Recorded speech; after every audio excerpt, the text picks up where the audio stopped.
Hey YouTube, Brian I here again. Just watched a video from Sargon of Akkad and the situation going on up in Canada, where they had a movement to for Parliament to go ahead and go after Islamophobia and then other things. What scares me about them separating out Islamophobia, like Sargon said, first and foremost, you're giving special consideration and treatment to a ideology as opposed to individuals. And me personally, I have an issue with the term Islamophobia to begin with, because a phobia is an irrational fear of something. When you look at all of the terror that's going on around the world, who's causing it, who's carrying it out, it's rational to, have a pretty healthy fear of the power behind that. Well, right now, that power is fueled by Islamic extremists. So, sitting there and saying, being concerned about terrorism coming to your town, city, state, country, whatever, to your province, you're Islamophobic. You've got an issue with all Muslims. No, that's not the thing. People have a right to want to feel safe in some capacity, at least physically safe.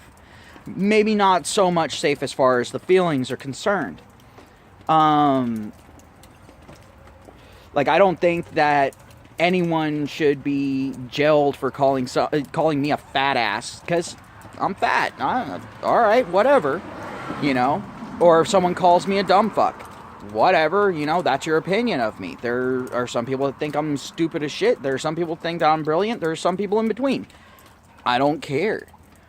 But when it comes to the whole Islamophobia thing, it leads to the excusing of something that should never be excused. And that is violence based off of an ideology. That's a big problem.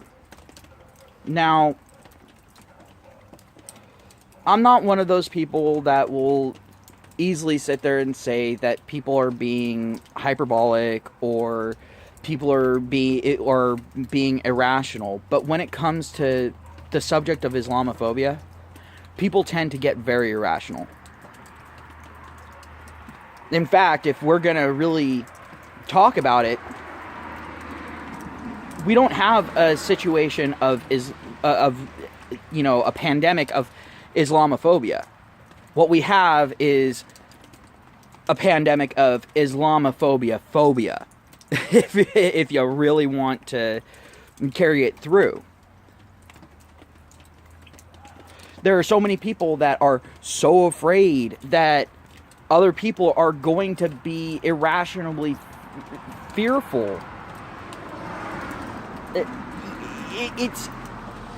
It's ridiculous. It's all like, if someone has concerns, unless you're going to address those concerns in a constructive way, then don't fucking address them. And I think that it's funny that, people sit there and say, Islamophobia is horrible, and it, a bunch of people have it. Well, you know what else a lot of people have? Diabetes. Should we shame people for having diabetes?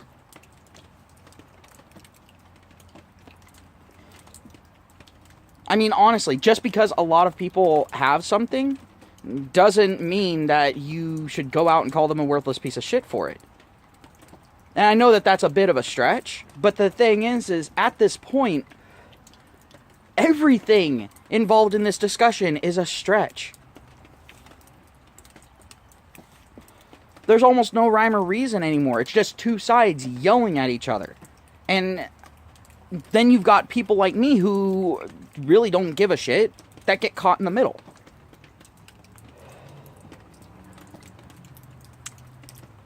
Now, I live in California, and there was actually a really big issue with a human trafficking ring. How did this affect me? Well, one of my friends was one of the women that was abducted and found dead. And it was because of the human trafficking ring.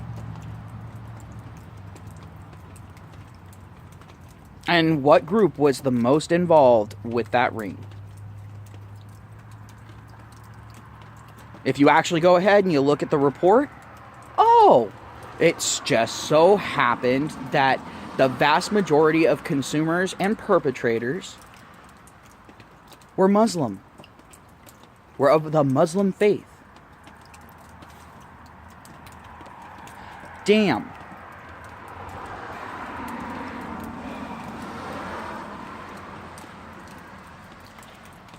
And yet people were quick to sit there and call out anyone who brought that up, saying, well, it was just people doing it.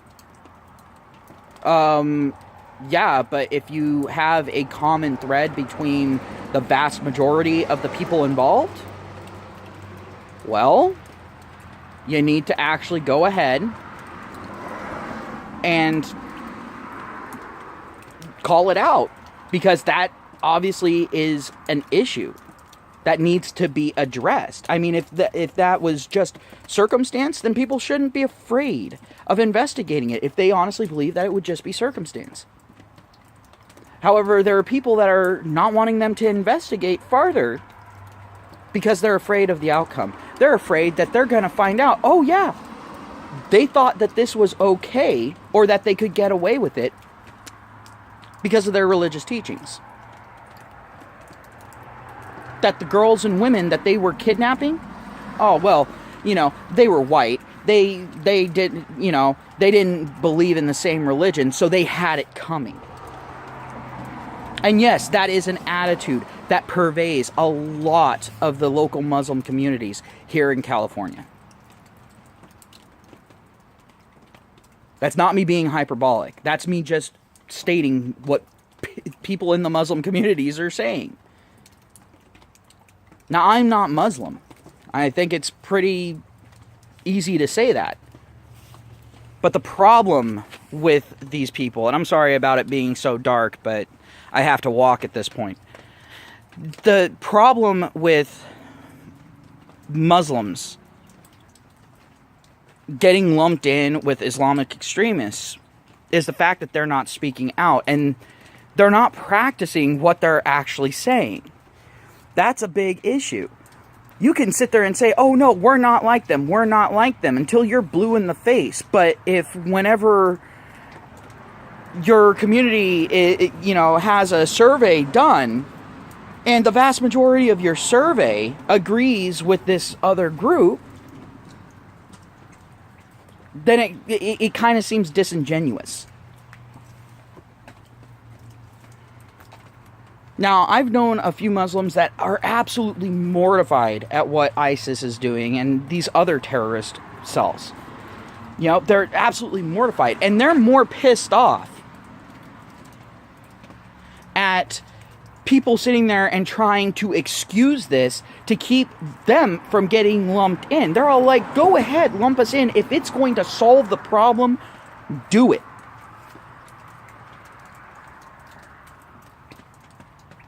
Now, those are real people of faith, in my opinion. Those are people that actually have conviction, because of the pure and simple fact that they know that great evils are being done in the name of their religion. And they're not the only religion to have had that happen before. A lot of people like to bring up the Crusades in Christianity. Well, there's actually a map out there that shows, territories that Muslims have taken over versus the territories affected by the Crusades. And let's just say this.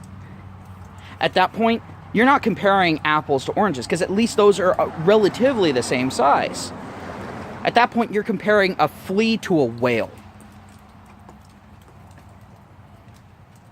And And the thing is, I still think that that map is a little inaccurate because there's quite a few areas that have become Muslim areas. Here in the US, I know there's plenty over in Europe. I mean, hell, just basically all of Germany at this point. Because the Germans are so afraid of being called Nazis that they're afraid to even stand up for themselves. And all that being bolstered up by that pile of shit Merkel, who they keep putting into office, who keeps selling them down the river. I would say that I feel sorry for Germany, but the thing is, they're letting it happen to themselves. They just put her back in? Are you fucking kidding me? No. You can't say you disagree with her, but then put her back in. I mean, hell, look at the US. Alright? We just got done with fucking Obama. Thank God he's out. But the thing is what were our choices? We had Trump, and we had Hillary. There are a lot of people that actively say, look, I don't agree with Trump, but the thing is I was afraid of what Hillary would do in office. We've seen her track record. And so Trump got in. He was the populist candidate. He was saying anything and everything that the people wanted to hear. And here he is actually following through with a lot of the things. But he's also keeping himself in check.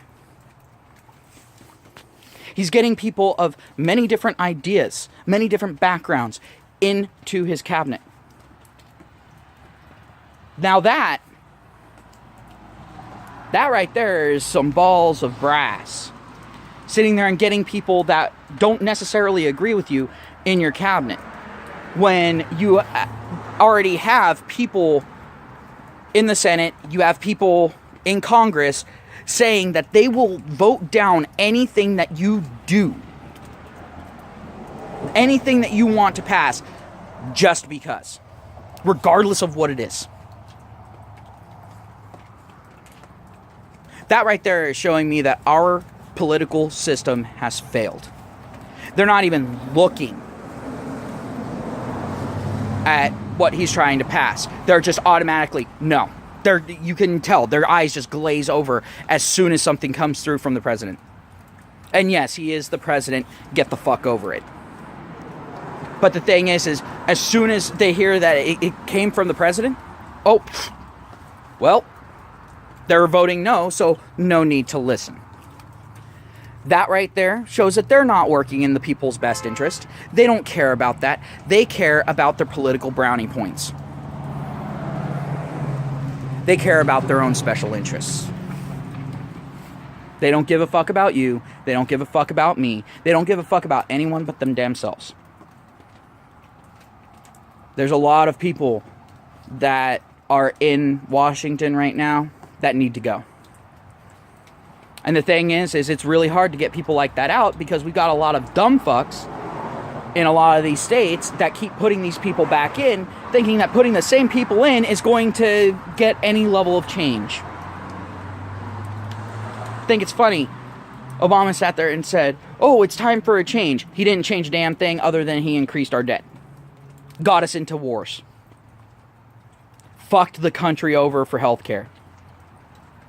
And a lot of people are like, well, more people have healthcare than ever before. Yeah, but it's shit healthcare. It's healthcare that barely even qualifies as healthcare. It's the type of healthcare that we should have for our animals, not for people. And the poor people working in the medical field. Oh my God, the crap that they have to deal with. They have to deal with people bitching and complaining. And whenever people bitch and complain, all of a sudden, their hospital gets less money. Leading to more people bitching and complaining. It's them circling a drain until they become privatized. Obama sped us up to privatize healthcare beyond all belief. He took us farther away from any kind of government health care, which the government should be invested in. It should be invested in keeping its people healthy, mentally and physically.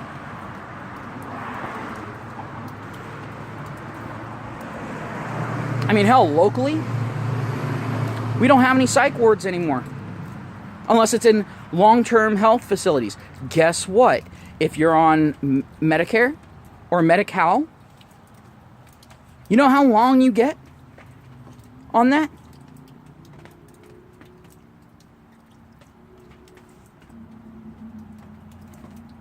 I think you get 60 days. You might only get 30.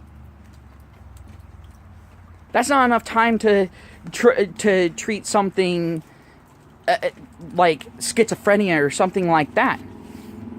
Especially when you've got your patient-to-physician ratio so high. A lot of it's falling down onto the nurses to report to the doctors. There aren't enough doctors to cover all of the people that are already there. The ones that are lucky enough to. Other people?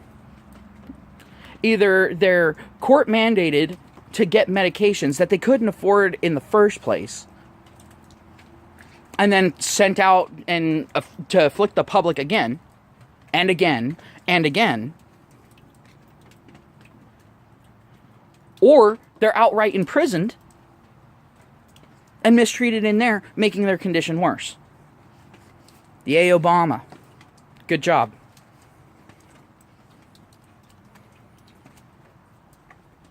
We went through and we actually did a little experiment.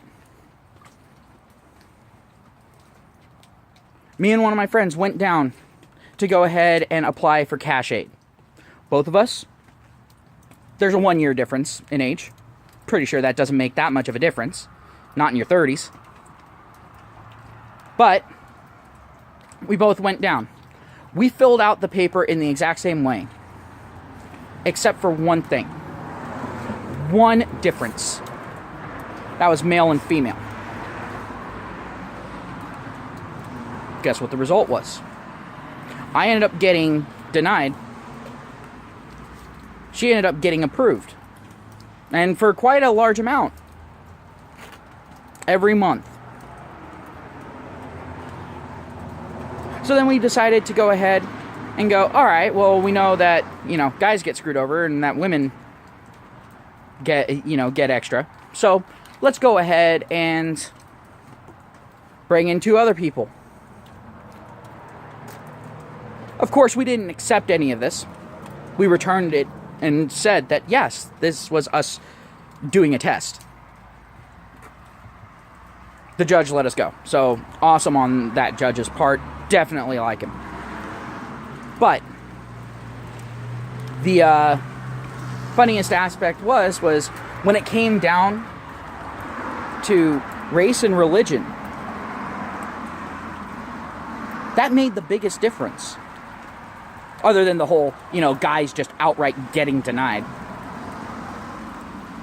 None of the guys got approved, by the way. Not one of us. We changed everything around that we could, and it was bad. Like, the numbers that we put in there were what you would expect for someone that's on the verge of being homeless, if not freshly homeless. Trying to get out from that cycle.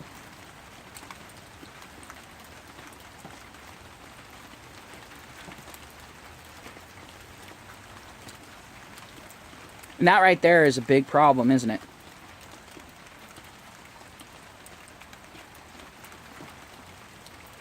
People like to say that our government is striving to be equal, that it's striving for true equality. Well, guess what? It's failing horribly, but not in the ways that these SJWs want you to know. They want to spin their little narrative and say, oh, it's the minorities that are getting nailed. Guess what? The only people to get enough to just flat out live off of were minorities out of my group of friends. And that was with that being the only difference between them and the other person. We put down the same income, same hours worked, same amount of children.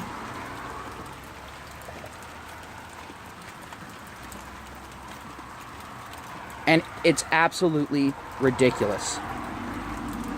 Because you have people that will still defend that. They'll say, oh, well, these people need more help. Stop being a racist. And they say that unironically.